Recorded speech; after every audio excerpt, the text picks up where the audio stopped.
Welcome to another parent-teacher video lesson from the earlygiftedmanual.com, a free website for homeschooled children 3 to 7 years old and their parents that promotes and develops giftedness at an early age. I am Gary Blank, the creator of that site, and your host and facilitator for this video and all of the videos in my educational program. As the video lessons are designed to work in conjunction with the program on my website, I ask you to, at some point, click on the URL link in the description box below, and this action will take you to the earlygiftedmanual.com. By doing that, you will be able to put this lesson and all of the video lessons here on my channel in the proper context of the total program that I am presenting to you and your child. And now let's work with the calendar for just the present month. And as you can see here, I have a very large, this is, you can see there's my hand in relation to it, so you can get an idea of the size of this calendar. And this is a commercial calendar. I got it from one of the office supply stores. And it really does a nice job. It's very simple. You can fill in all of the pertinent information for the year, and I have to apologize right now for the glare.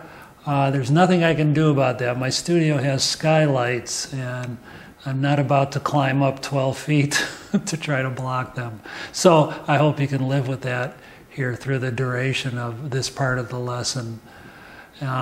You have other options too. You can make your own calendar, and when I was a kindergarten teacher, I actually had one that was even bigger than this, and I used calendar markers that my kids made every year. So you can expand on this and go fancier if you want. This is perhaps what I would call the easiest solution to doing a calendar for the present month. All right, let's get started. Of course, we have to start filling in this blank calendar, and we'll start way up in the right-hand corner there. There's a little box that says month, and I'm going to have to really stretch over there to get to it. And in that box, I'm going to write the month, and I'm actually going to work in the present here. I'm doing this lesson on Labor Day, September 2nd, 2013. So I'm going to put that up here. The month is September. Of course, as I'm a left-hander, I'm trying to avoid dragging my hand through there. 2013. Okay, so now we know what month it is, what year it is, and perhaps at this point you can start to talk a little bit about, you know, what a year is. And they've already seen this number here, 2013, and perhaps your child, you know, is already doing 4-digit numbers, counting this high. If not, you could write kind of large on a sheet of paper here, 2013. And then you could model this activity. Above it, write 2012, and you could say that was last year, and next year will be 2014. So they can see how this advances. And you know, if they're not really too great on four-digit numbers yet, that's okay. They can see the last two numbers, 12, 13, 14, and so on. So that'll give them an idea of you know, how the years progress. And you know, every once in a while, have them do this exercise. Write the year and ask your child to write the previous year above and the next year below. So that's the year, and let's go to the next level now and talk about a week. And as an adult, let me get this back in the middle. As an adult, you know that a week consists of 7 days. And the 7 days are already marked on this calendar. Sunday, Monday, Tuesday, Wednesday, Thursday, Friday, Saturday. So the week starts on a Sunday and ends on the Saturday. And the days of the week are all in one row. So these are all, this is a week, the next row is a week, the next row is a week. And of course on the calendar all of these won't be filled in, but we'll talk about that in a second. So weeks appear in rows, and here are the names of those days of the week. And I think as you go along working with the calendar every day, you can name the days. You don't have to come up with any cutesy, fancy little tunes or anything like that. Eventually, especially as your child gets a little older, they will easily assimilate the days of the week and be able to recite them in a row. So don't sweat that too much. That kind of happens of its own accord. So let's see. I think the next thing we have to do is we have to write in all of the dates. So let me grab my my dry erase marker here. And I know that this month, September 2013, actually started on a Sunday. So I'm going to mark it right here in this corner. That's kind of the way I like to do it. Some people, you might want it in a different location. I'm going to put it right there. So there's September 1st, and here's today, the day I'm doing this, Labor Day 2nd. And as you're doing this, you can tell your child that, yes, the same way we write and read, we mark down the days of the calendar. We go left to right, top to bottom. 3, 4, 5, 6, 7. Bear with me, I've got to go through all these. 8, 9, 10, 11. I'm working kind of sloppily because I want to work fast here. 14, 15, 16, 18, 19, 20, 21, 22, 23, 24, 25, 26, 27, 28, and finally down here on the bottom, 29, and there are only 30 days in September, so that's going to be the last day there. And of course you've already discussed with your child, and we talked about this earlier in the lesson, that there isn't the same amount of days in every month. There could be anywhere from 28, 30, 28, 29, 30, or 31, but don't worry about that too much right now. They don't need to get into these fine points. Just say there are 30 days in this month.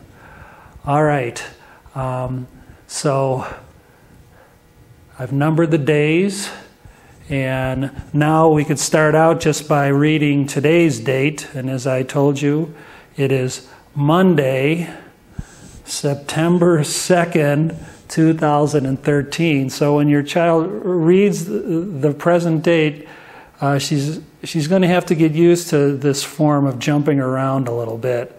You start by saying the day of the week, Monday, then the date. We know it's September the 2nd, and of course that's an ordinal number. All these are going to be ordinal numbers.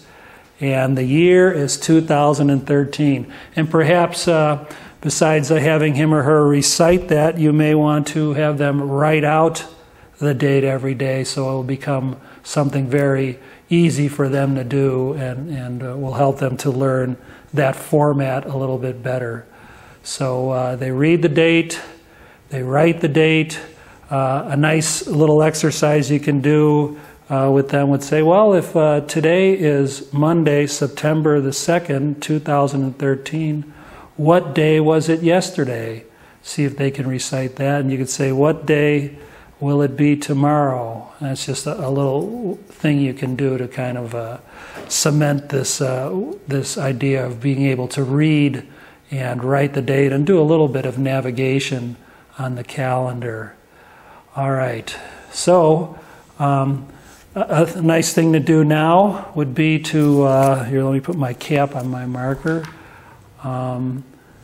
Let's see here. A nice thing to do right now would be to just show them how the days advance. You can touch count each day of the month, and you can have him or her do that, because I'm sure they can easily count up to 30 by now.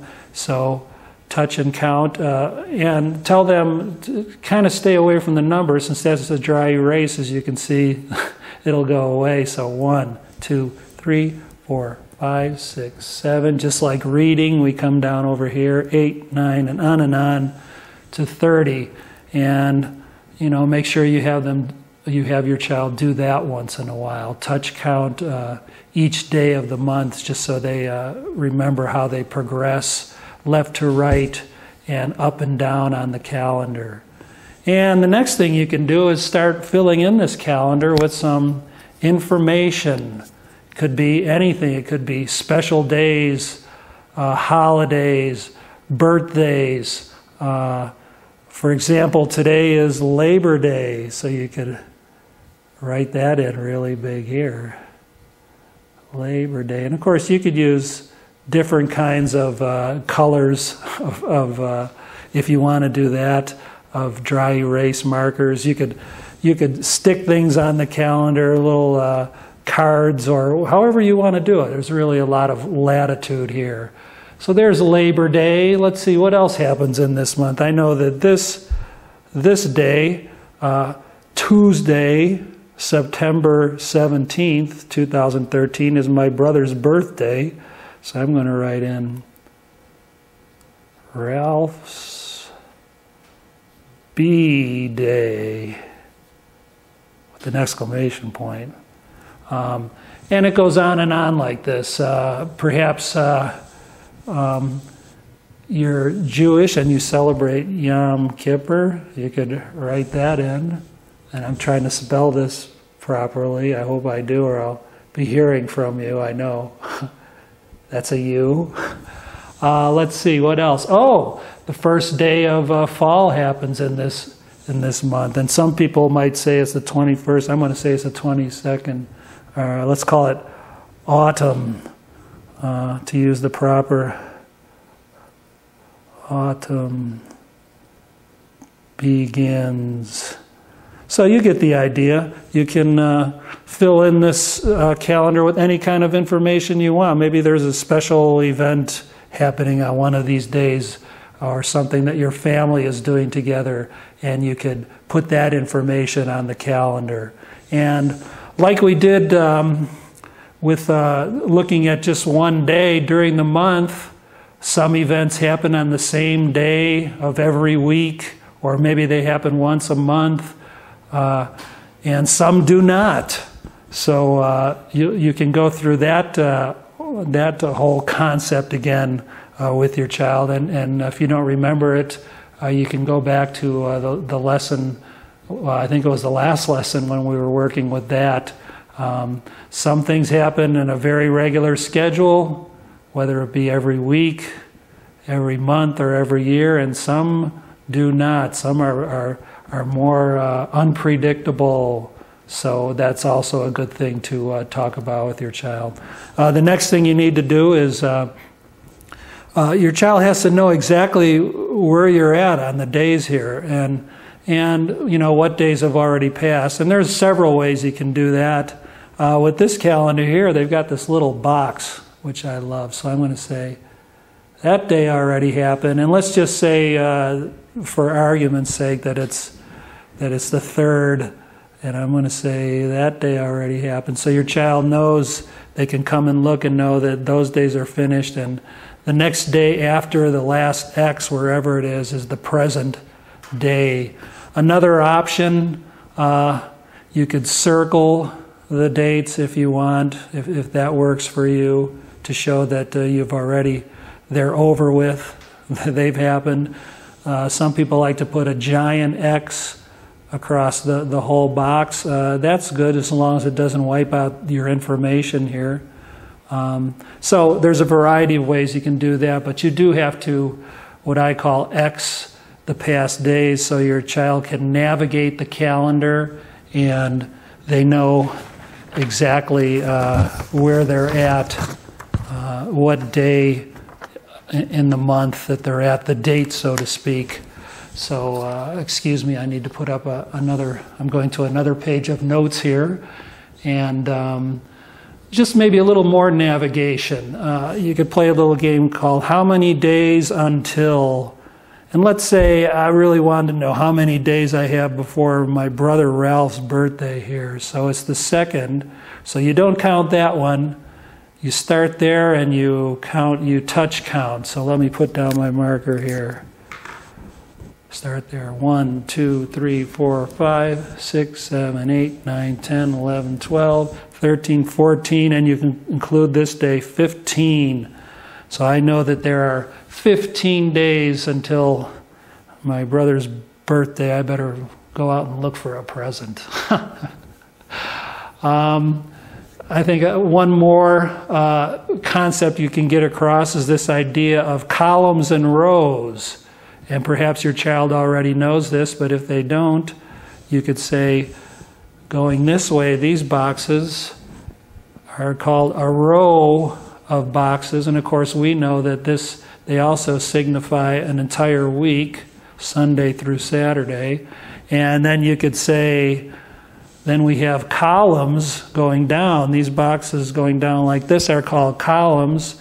And in the case of the calendar, if you're in, let's say, this column, all of these days that are marked are Tuesdays. So that's a really nice thing to point out. And perhaps your child is maybe getting confused by these empty boxes, and we talked a little bit about that earlier in the lesson. Well, you can just tell him that this is just a blank grid and we only needed this many, so forget about these. And if he's still confused, make some kind of screen out of construction paper or something to go over there. So, and maybe, some months even at the beginning, so that doesn't confuse him or her. Do whatever you need to do.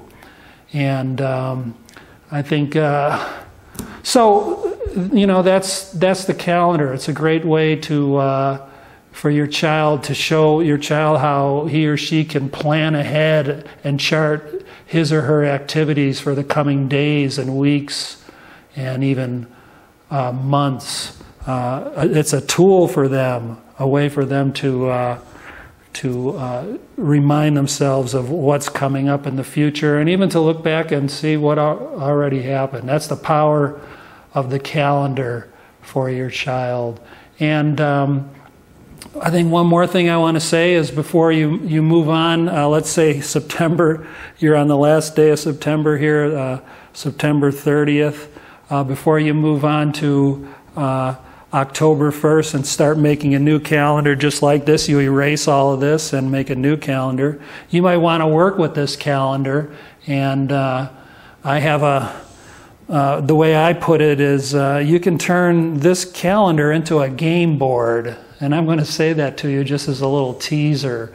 And it's kind of like what I call a calendar quiz. And if you want to learn more about that, just go to the Early Gifted Manual, lesson 43, and you can read all about all the cool things you can do that will enhance your child's learning just by working with this monthly calendar. It's called the calendar quiz. And there's still one more thing I need to mention. Sometimes when I review these videos, I have to put a little add-on at the end, and I will say that you've probably already figured this out, but Of course, this calendar should be posted somewhere on the wall at your child's height, so he or she can go and refer to it whenever they want, to look at it, work with it, ask questions about it. Be sure to post this calendar.